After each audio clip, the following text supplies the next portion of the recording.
In Jim Millinder's lustrous soccer career, the All-American central midfielder played over a decade of professional men's soccer against some of the top players around the world.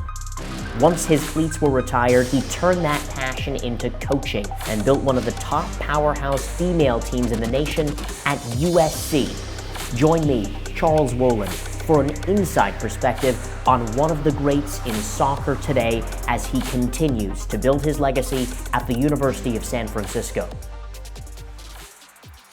Hey Jim, thank you so much for being here. A pleasure and honor. I know that we chatted 7 years ago, walking around campus. I still remember the day. You're somewhat of a pioneer of American soccer. You played all over the country, LA Aztecs, Tulsa Roughnecks, and then settled in Southern California and started your coaching there. But let's start with your time playing in the old NASL. The old days.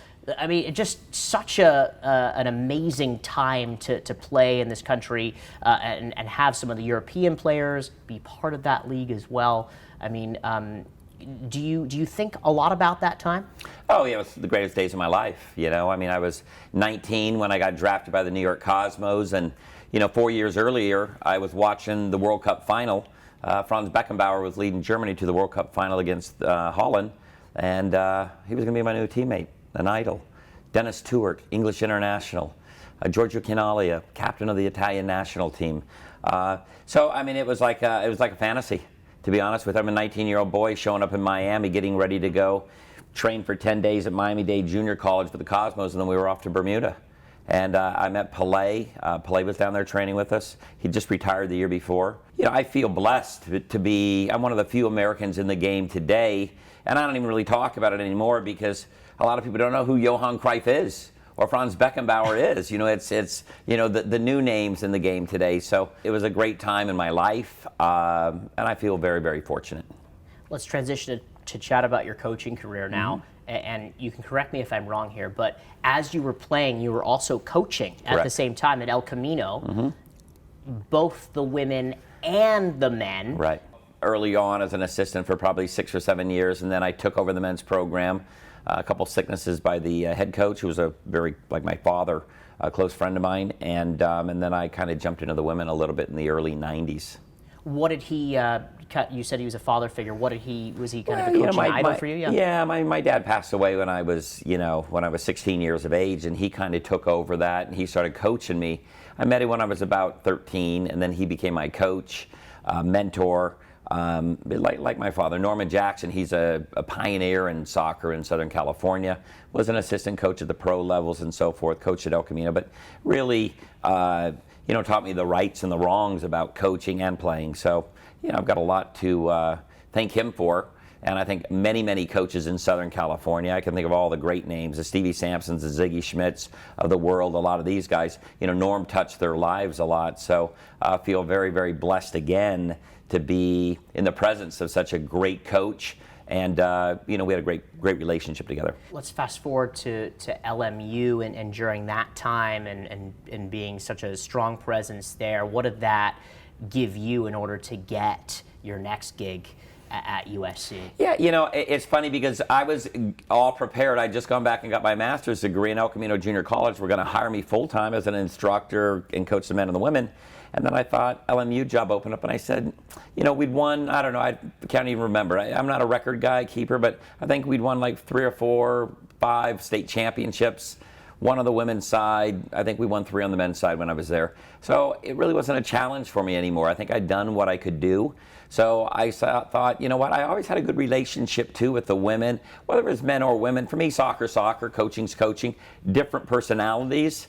But I thought, I'll apply for the job and see what happens. I got the interview, and I got hired. Brian Quinn, the AD, the old AD over there, hired me, and the journey began.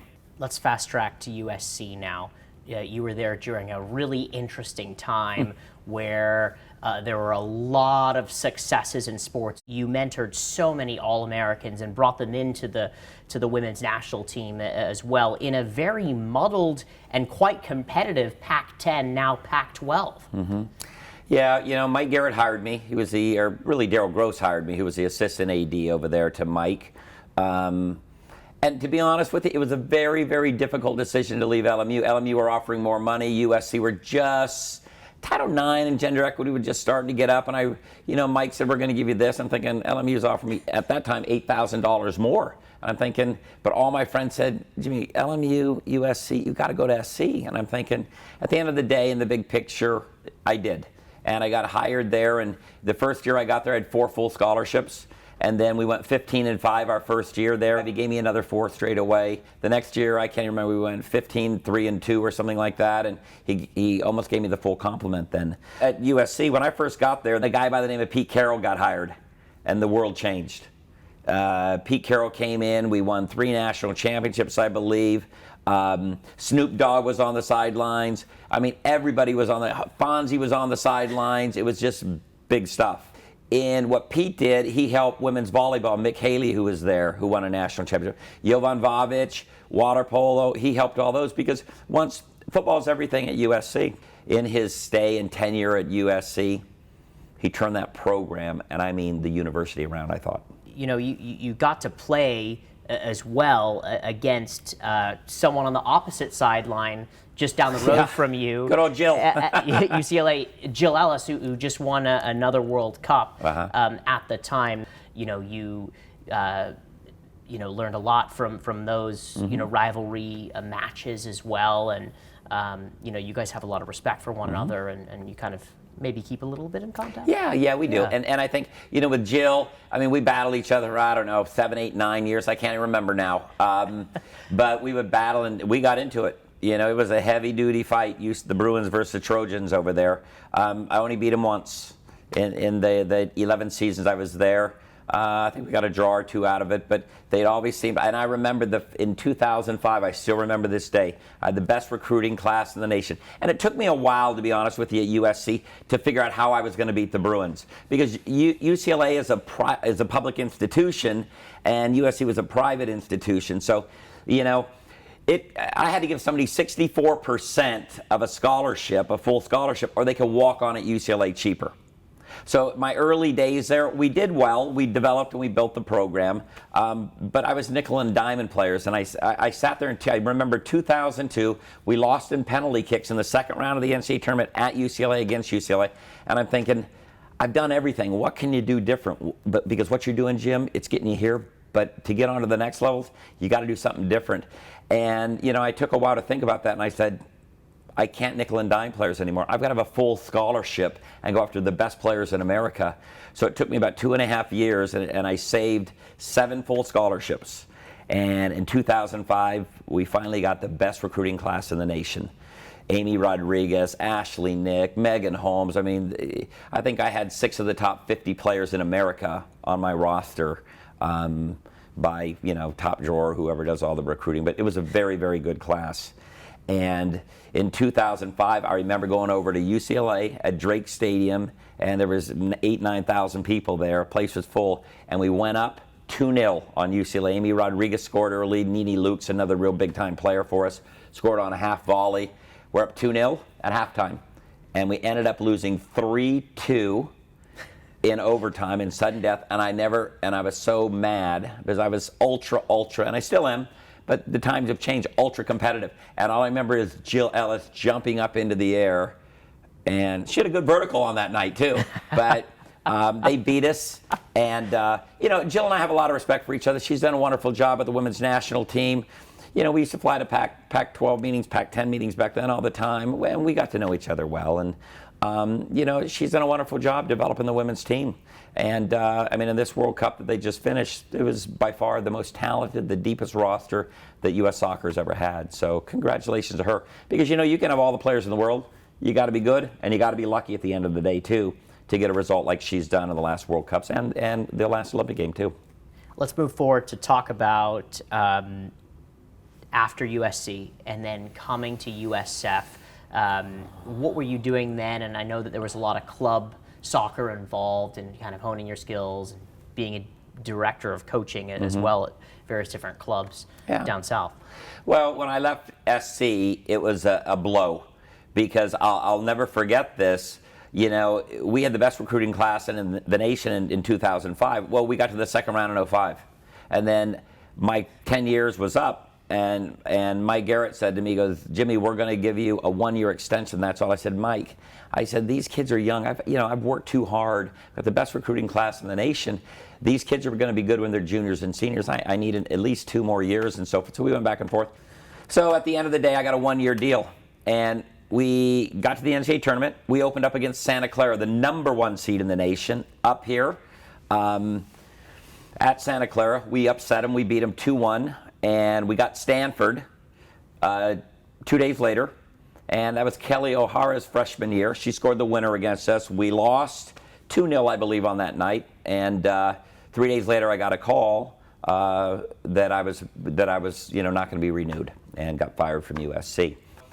My wife at that time said, Jim, Austin, my oldest son was going to go to a private school. She didn't want me to take any job anywhere else, and I had an opportunity at 2 other universities straight away. But I wanted to sit back and relax and rest. And I went back to club soccer. And it was the greatest thing for me, because I think that it got me back to a lot of the foundational things that had got me there. And it made me think about a lot of things that I think a lot of coaches, we get away from, the principles of the game and so forth sometimes. And then I started getting the bug again.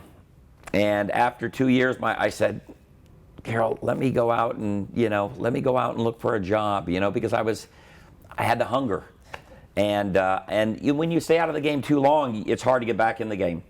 And I got a call from Scott Sidwell. He said, Jimmy, would you be interested in applying? I said, absolutely. Flew up, interviewed.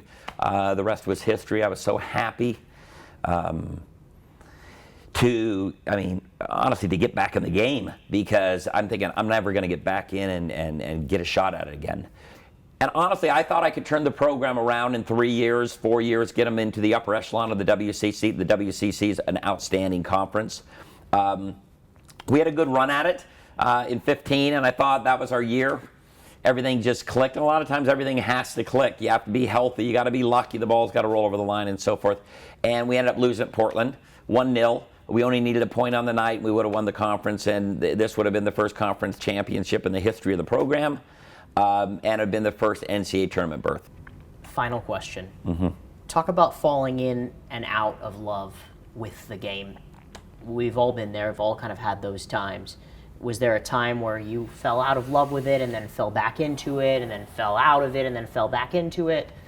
Yeah, I love the game, and I think when you leave the game as a player, I was always wondering, because I played professional soccer for 7 years, and I always wondered, it's a hard transition to leave professional soccer, something you've done all your life, and play at a high level, and then go to something else. A lot of people struggle with that. So I was thinking, what am I going to do? How am I going to get this high? But coaching, and I started coaching at an early age, even when I was playing, and that gave me the second greatest high of all time. And I would probably say that when you talk to other coaches who played at a high level, that's the next greatest thing to playing a game and stepping on the park before that whistle blows, is coaching. And falling in and out of love with the game, I fell out of love with the game for a short period of time when I got fired at USC. Because I felt, look, I was there for 11 years. I think we went to the NCAA tournament 8 or 9 years. And I thought I'd done a pretty darn good job there to build that program up. And I only needed 1 more year. And I knew that team was going to the Final 8, the Final 4. I knew it.